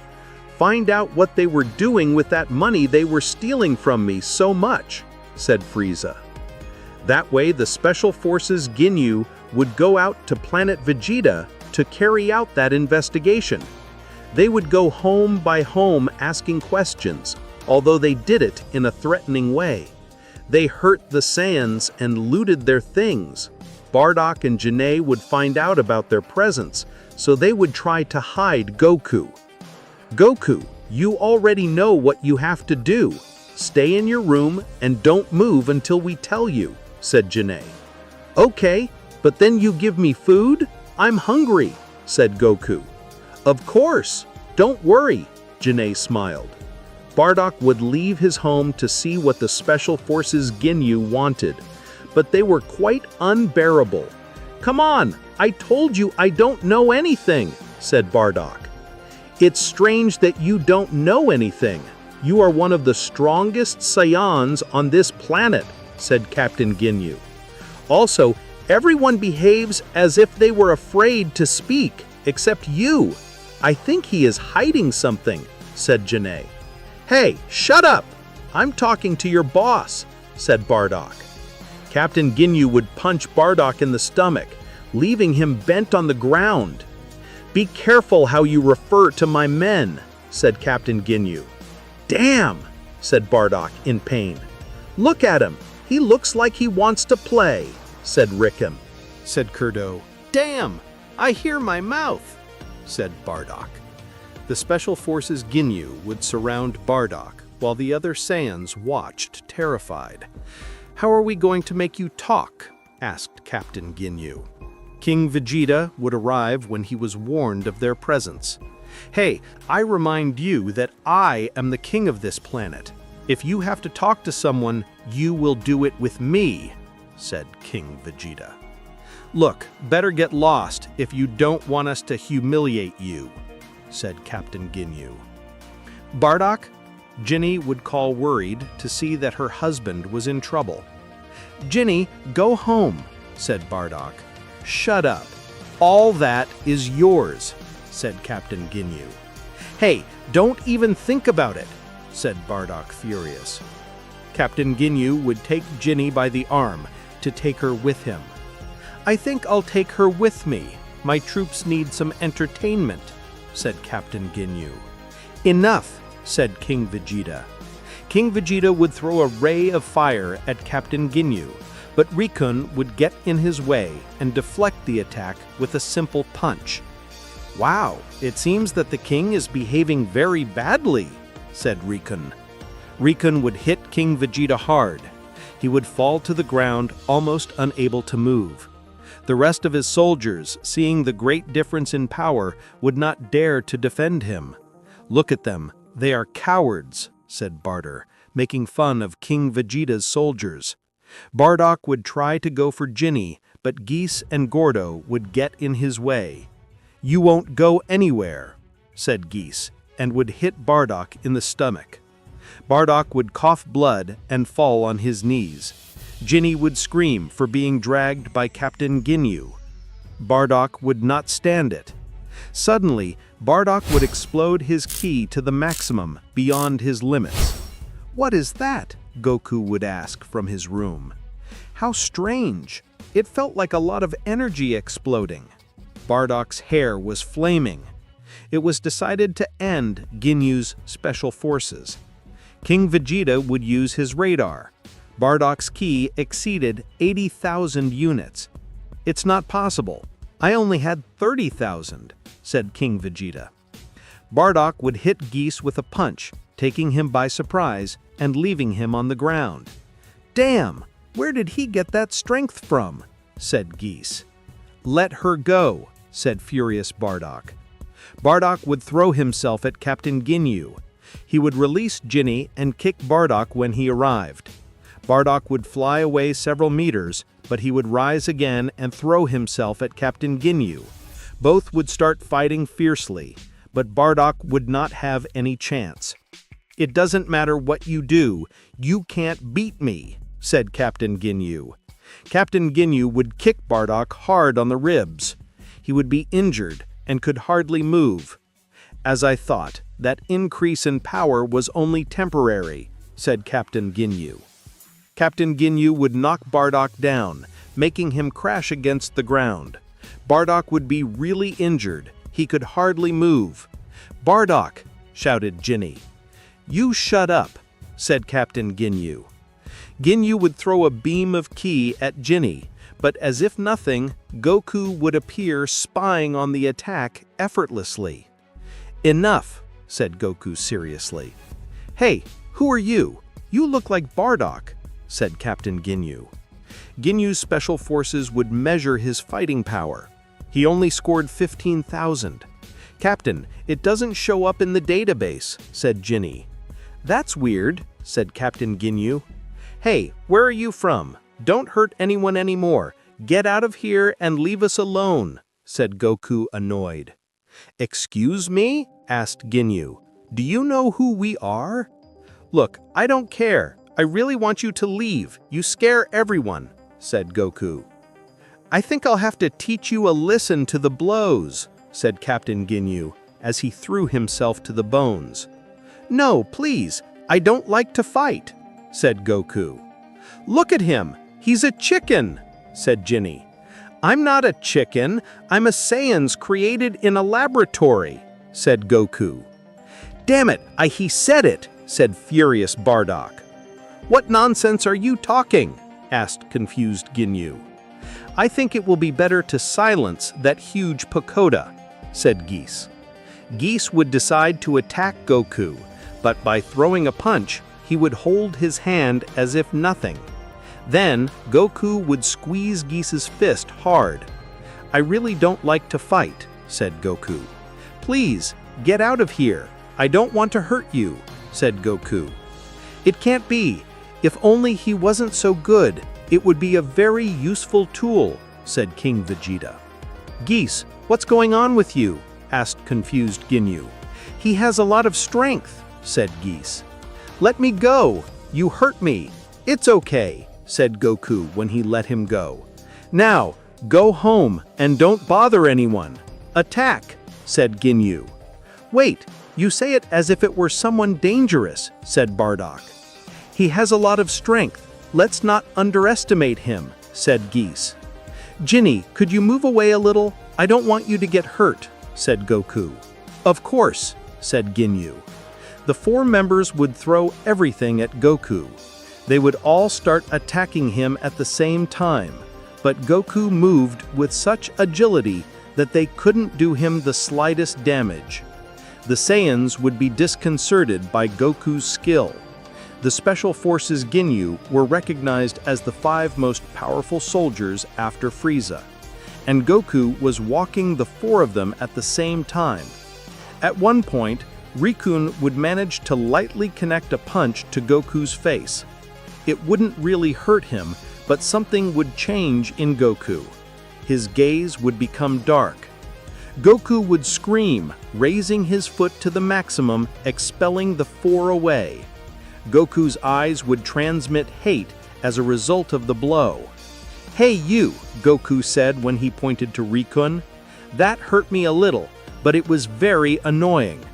Rikun would be terrified by Goku's power. Everyone's radars had exploded due to the large amount of energy. "It's not true. How is it possible that he has so much power?" Ginyu would ask furiously. "Wait, that of the experiment." "Goku, don't leave them alive. They are bad and they kill Saiyans," Vegeta said. Goku would pass at great speed among the first 4 members of Ginyu's forces. He had hit each of them, and that way, everyone would faint. "How did he do it?" Ginyu said. "I couldn't even read his movements." You are the father of these fools? Take them away. I haven't killed them yet," Goku said. "They're not my sons, idiot," Ginyu said. "Don't make me repeat it again," Goku said. "Goku, kill him," Bardock said.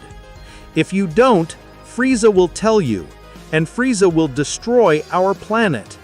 Ginyu would fly away trying to escape, but Goku would catch him in an instant. Then he would kick him, making him fall to the ground. Ginyu would hit him hard, hurting himself. "Disgusting worm," Ginyu said. Ginyu would throw an attack at Goku, but the Saiyans would appear behind Ginyu. From a blow to his back, he would take his hand the other side. Ginyu would see Goku's hand going through his stomach. "It's not true," Ginyu said, agonizing. "He did it.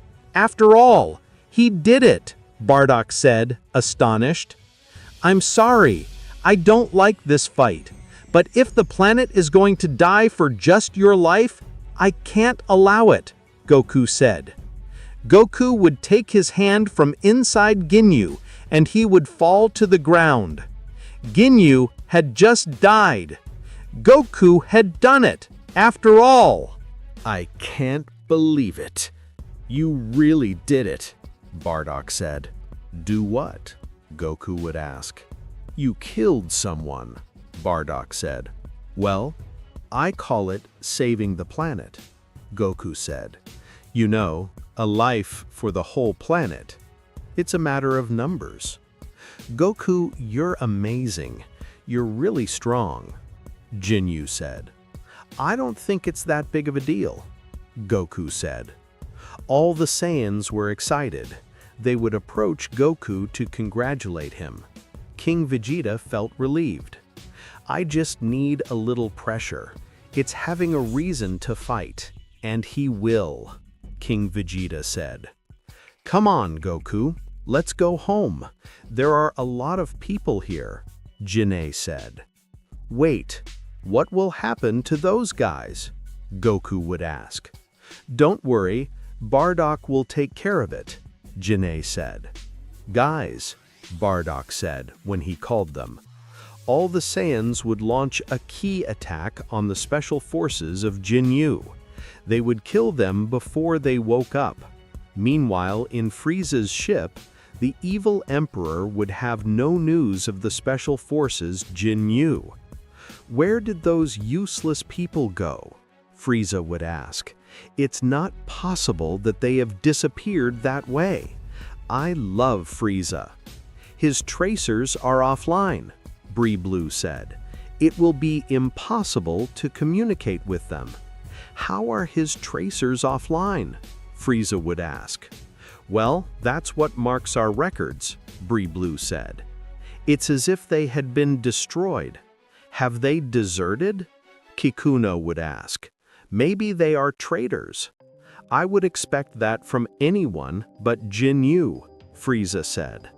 "I want you to find out what happened." One of Frieza's soldiers would run in.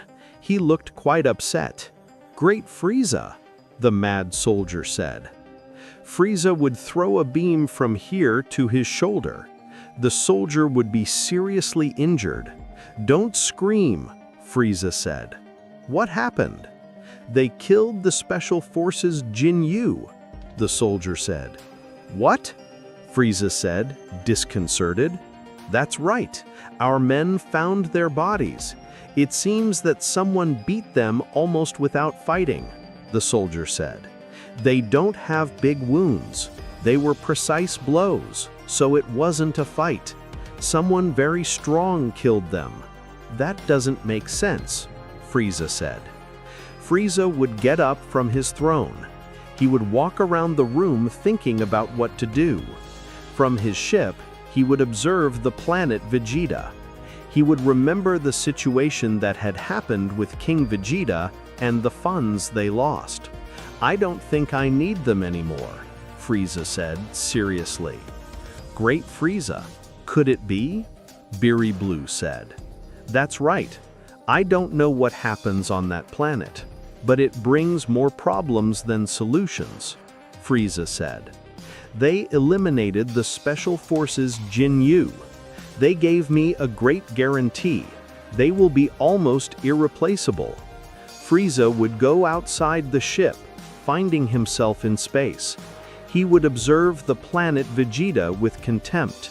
He would point up, creating a big ball of ki. "Never again, disgusting apes," Frieza said.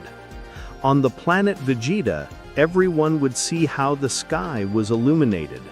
"What is that?" Jinyu said, terrified. "It can't be. We're finished," Bardock said. Goku would appear. He would see the big ball of ki, nothing to reach the planet Vegeta. "It's not true. If that touches the planet, we're finished," Bardock said. Goku would fly at high speed and raise his ki to the maximum. He would join his hands and throw a big ki beam towards that giant ball. Frieza's ki ball would lose speed little by little until it would stop completely. "It's not true," Frieza said from his ship. Goku made a great effort but still managed to reject it. Suddenly, a strong pain in his head would bother him and his nose would bleed. Goku's ki would explode, throwing away Frieza's attack. "It can't be. Nobody could do something like that," Frieza said. "This doesn't make sense. Great Frieza, there's definitely someone very powerful there," Bree Blue said. "That damn King Vegeta surely has something to do with this," Frieza said. Goku would fall to the ground. He felt really bad. Jinyu and Bardock would go to help him. "Goku, what's wrong?" Jinyu would ask. Goku would scream in despair as he held his head. "A type of reaction, Goku has little time since he woke up," Bardock said. Goku's ki would be out of control. He would begin to emanate a large amount of energy through his body. Then Bardock and Jin would be forced to leave there. Goku would create a great explosion of ki around him, destroying everything in his path. Luckily, he had not hurt anyone since he had taken distance in time. "Heavens, that was dangerous," Bardock said. "What's wrong with Goku?" Jin would ask, worried about him. "I don't know," Bardock said. Moments later, Frieza would reach the planet Vegeta. Everyone would be really terrified by his presence. Frieza floated at a low level from the ground without the Saiyans taking their eyes on him. The King Vegeta would appear, trying to make time for Goku to appear. I want explanations," Frieza said seriously. "Great Frieza, I don't know what you're talking about," Vegeta said. "Don't play dumb. What did you do with that money you stole?" Frieza said, and take the King Vegeta by the neck. Then Frieza would begin to tighten his neck with force. "For your own good, I suggest you speak before I exterminate everyone," Frieza said.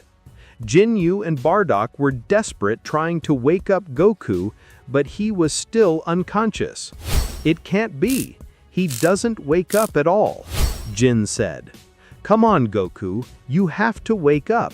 Frieza is here," Bardock said. After several attempts, Goku would finally wake up. He would open his eyes even though he looked upset.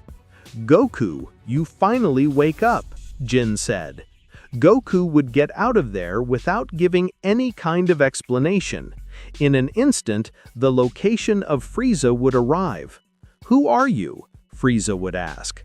"Let go of King Vegeta," Goku said seriously. "As you wish," Frieza said. Frieza would throw King Vegeta aside, knocking him down at a risk. Tell me, do you have anything to do with the attack that throws the planet? Frieza would ask. Then you attacked the planet Vegeta, Goku said seriously while compressing his muscles. And if I did, what? Frieza said. Goku would throw himself like a torpedo towards Frieza, hitting him hard. Frieza would be fired far away, rolling on the ground. All the Saiyans would be terrified to see how someone had been able to knock down Frieza. Frieza would stand up furious. All the Saiyans would flee from there, fearing that something would happen to them. Only a few would stay, but at a safe distance. Meanwhile, Goku was ready to finish Frieza. It's not bad at all. It's too much to be a dirty ape, Frieza said. Frieza would throw himself with everything towards Goku. He would arrive with a strong punch to his face, but he would barely turn his face to one side. It's not true, Frieza said, disconcerted. Goku would hit Frieza's stomach. He would be bent over and with his eyes blank. He could barely move. I am Goku, the Saiyan experiment designed to finish you, Goku said, and I swear that I will exterminate you. Goku would hit Frieza with a series of consecutive blows. The evil Emperor could not dodge all his attacks. Finally, Goku would elevate him to the heights of the sky with a kick. Then he would attack him with a rain of tequila balls that would hit him even though he was covered. Where does this worm get so much energy from? Frieza said, furious. Suddenly, Goku would appear behind Frieza, and with a hammer blow he would knock him down. The evil Emperor would hit him hard. Frieza would leave a big well after his fall. Goku looked like nothing, as if all that attack meant nothing to him at all. Suddenly, where Frieza was would generate a great explosion. The evil Emperor would emerge in his last form. What the hell? Goku said, confused. That's Frieza? Frieza would break his neck and accommodate his body. He was as if nothing. You must feel really proud. No one had taken me to this point, Frieza said. The Saiyans will be the first to know this form.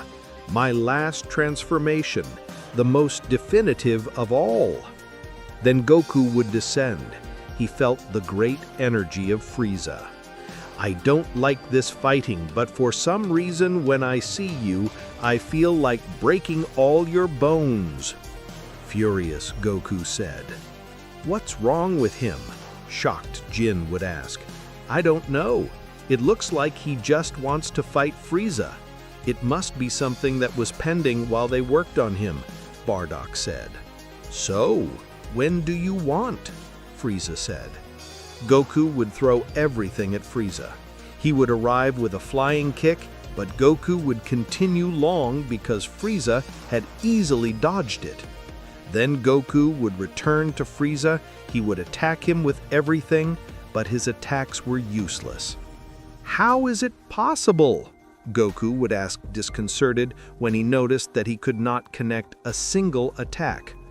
Oh, you're not doing it wrong, Frieza said. Feel good about taking me to this point. Frieza would throw Goku away with a single kick. He would fall painfully several meters away. It can't be, Goku said, when holding his ribs. So that's what the lost funds were about? Frieza said. They were working on creating this mutant to defeat me, but it won't be enough. Bastard, don't think you'll get away with it, Goku said. Goku would throw a big kick at Frieza, but he would manage to contain it with just the palm of his hand.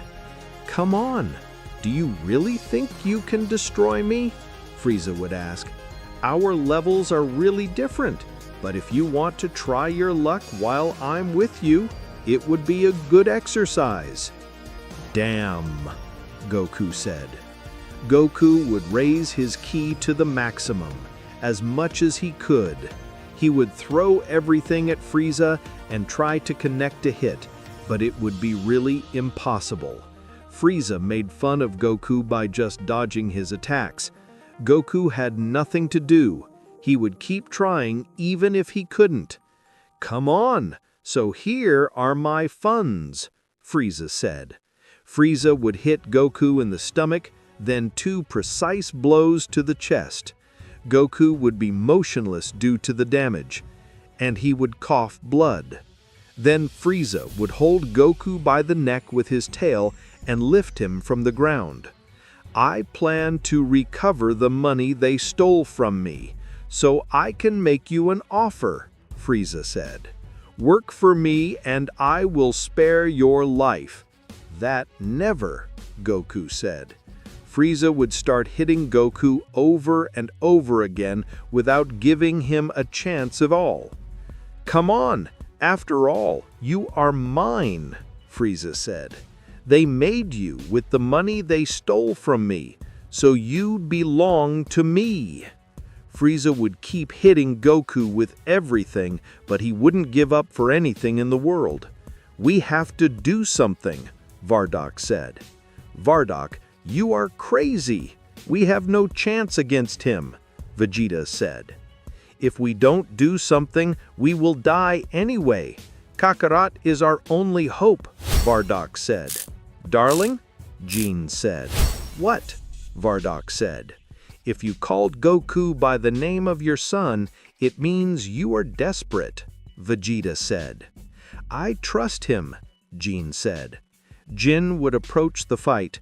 Bardock would inevitably follow her. "Damn," Vegeta said. King Vegeta would give the order to his soldiers. Several Saiyans would go to Frieza. From a distance, they would launch several key attacks. Frieza would resist them with a key barrier around him. "What do they want?" Frieza said.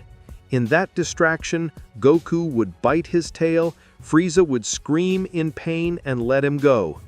Goku would make some jumps backwards.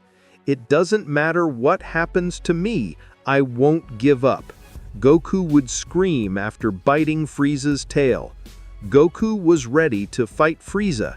He had freed himself from his grip, but he knew he had no chance against Frieza.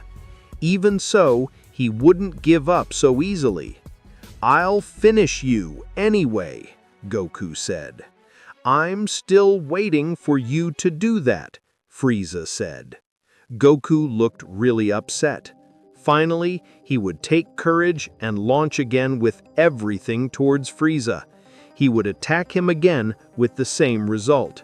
He couldn't connect a single attack. "It can't be, I'll never beat this step," Goku said. Frieza would hit Goku in the neck. He would take a few steps back while he was holding on. "No, Goku," Ginny said, terrified.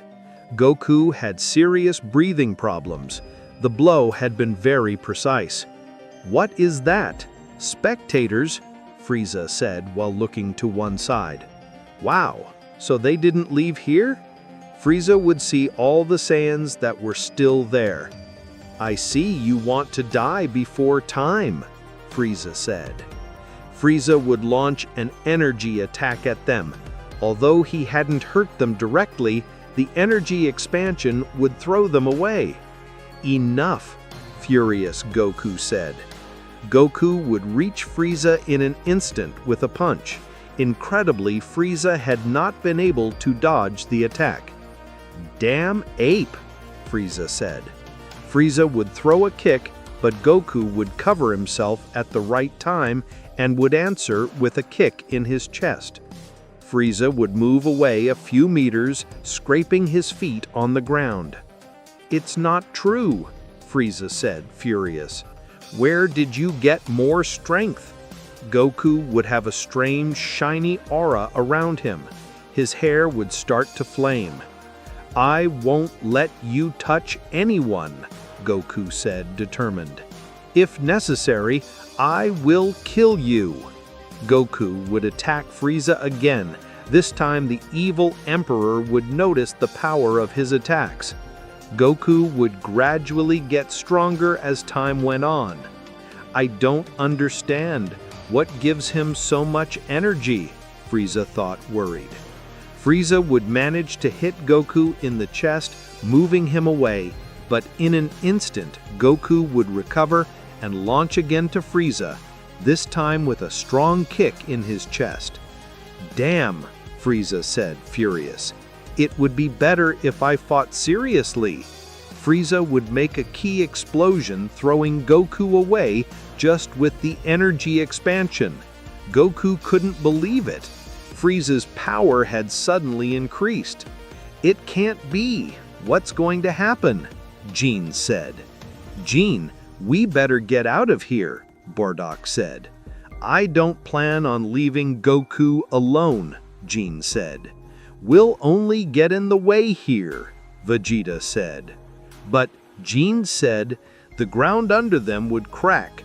Puddles of lava would come out in various parts of the earth. "What's going on?" Ginny would ask. "I can't believe it. Those two have so much power that they are making the planet into pieces," Vegeta said. "Damn, we have no choice but to flee from here." Bardock said, "I don't even think about leaving my home." Ginny said, "Then you will die here." Bardock said, Goku and Frieza would continue in their fight. Frieza was giving a big beating to Goku. He was moving everywhere while he was still attacking him. A storm would begin to form in the sky. Vegeta's planet resisted less and less. Goku would launch hundreds of attacks from here to Frieza, but he was dodging them all. In that way, the ground would be even more affected by the giant explosions from here. It's still like this, and you will be the one who destroys the planet," Frieza said with a ruthless smile. "Damn," Goku said. Goku would try to be careful, but that would make everything more difficult for him. He had the problem that he couldn't attack freely. Besides that, Frieza was stronger than him. "You know what? I'm tired of this," Frieza said. Frieza would explode his ki to the maximum. He was tired of games. Goku would be terrified by all the power he felt from his opponent. "No, it can't be. I can't let Frieza destroy this planet," Goku said. "I was created to kill you and protect the planet, Vegeta." Frieza would rise to the top of the sky and throw a great ray of energy. Goku would rise to sustain the attack, but it didn't seem to be enough. Goku would fall little by little.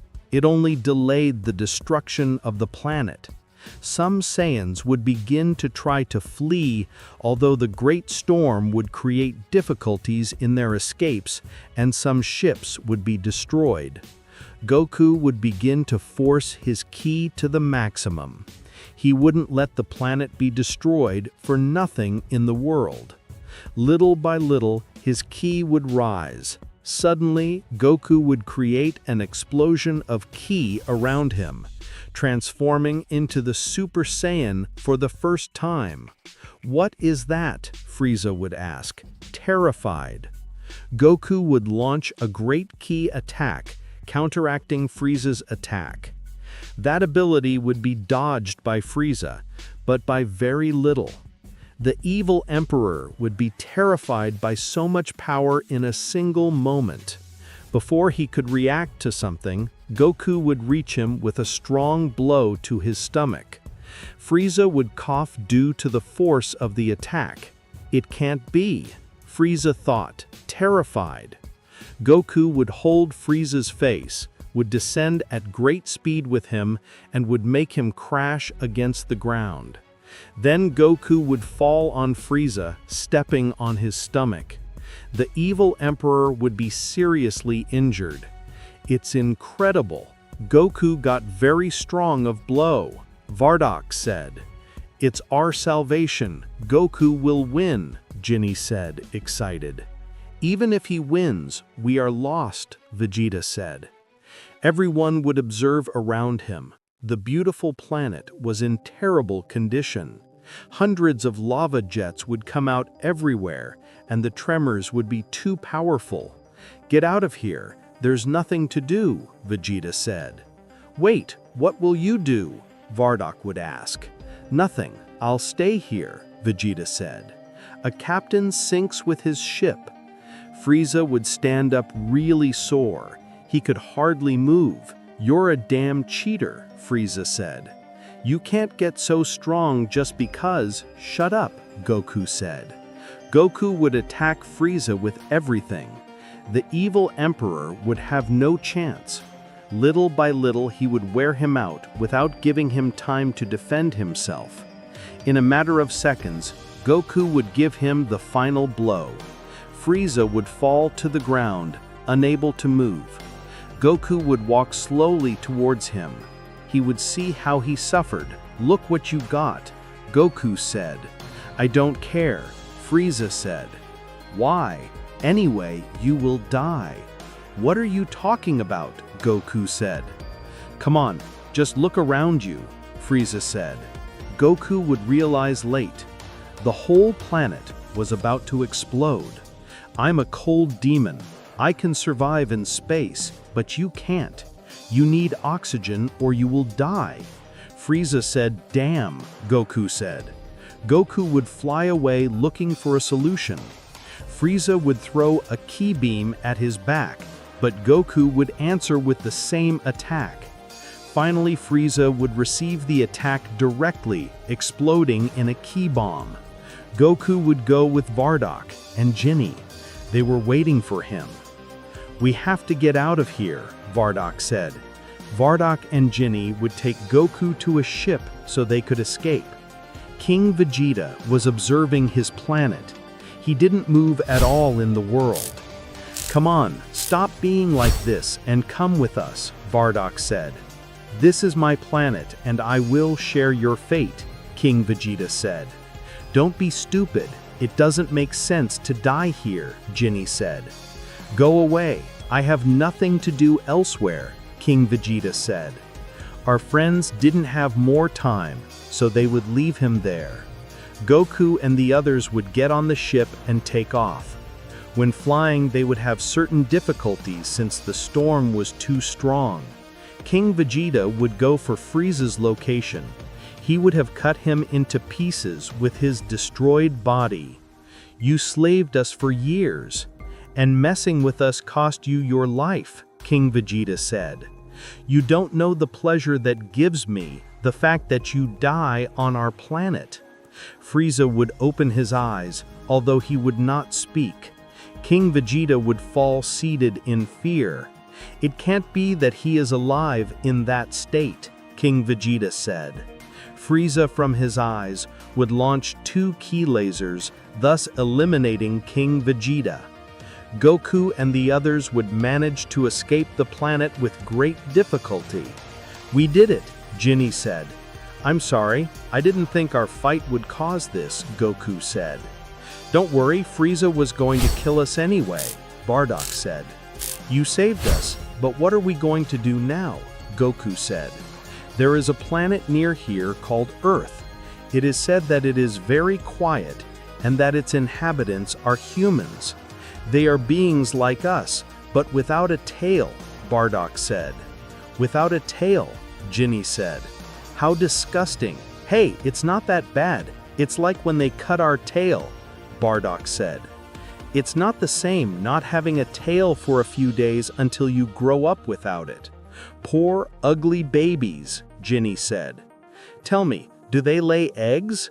"I don't know. I can't imagine what kind of shape they have to reproduce if they are beings without a tail," Bardock said. "Hey, how do babies do?" Goku would ask. Goku had no idea since he was born artificially. "Wow, that's something complicated to explain now. Leave it for another time," Bardock said. Okay, Goku said. The beautiful planet would explode completely. Some Saiyans would stay there and could not save themselves. Days later, Frieza's troops roamed the space. They were being commanded by King Cold, Frieza's father. "It can't be. It can't be that he doesn't appear anywhere." My son is a cold demon. He has to be alive, King Cold said. We're doing everything possible to find him, but he doesn't appear anywhere, Kikono said. I found him, a soldier said. That soldier would show the remains of Frieza. Only half of his body was left. He had his waist up, and he was missing an arm. Frieza was still alive, although he was close to dying. Frieza's soldiers would go to his rescue, heal him, and rebuild his parts with metal pieces. After a great task, they would be able to rebuild it completely. Frieza would wake up and notice his state. "What happened?" Frieza would ask, disconcerted. "Wow, you're still alive," King Cold said. "They say some Saiyans beat you."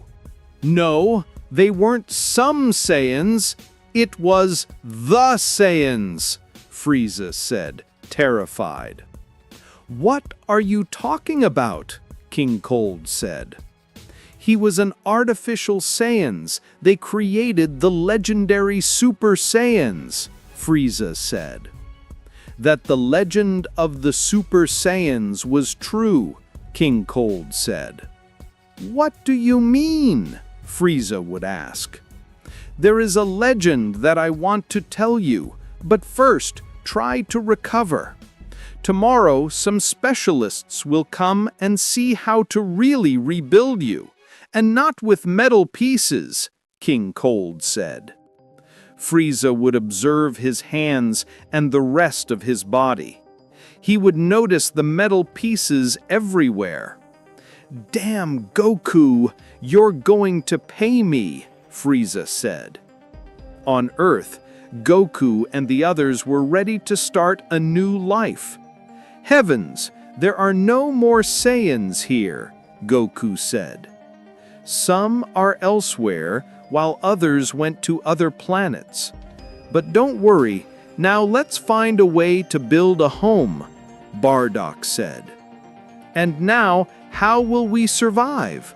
Goku would ask. "There are many animals here, so we can live in the house without any problem," Jin said. "Don't worry, I'll cook the food you like so much." Months later, Frieza's ship would be peeking through the ground. Frieza was as new and strengthened, since he had trained hard to take revenge on Goku. "With this is the land, the planet where that worm hid," Frieza said. "Now I will pay for everything he did to me." Goku would finish saying Frieza while he saw everything from his ship. What could happen now that Frieza returned? Will Goku be able to defeat him? And also, how strong will the new Frieza be? We will know all that in the next part of this theory. Don't forget to like, comment, and subscribe for more theories. See you in a next video.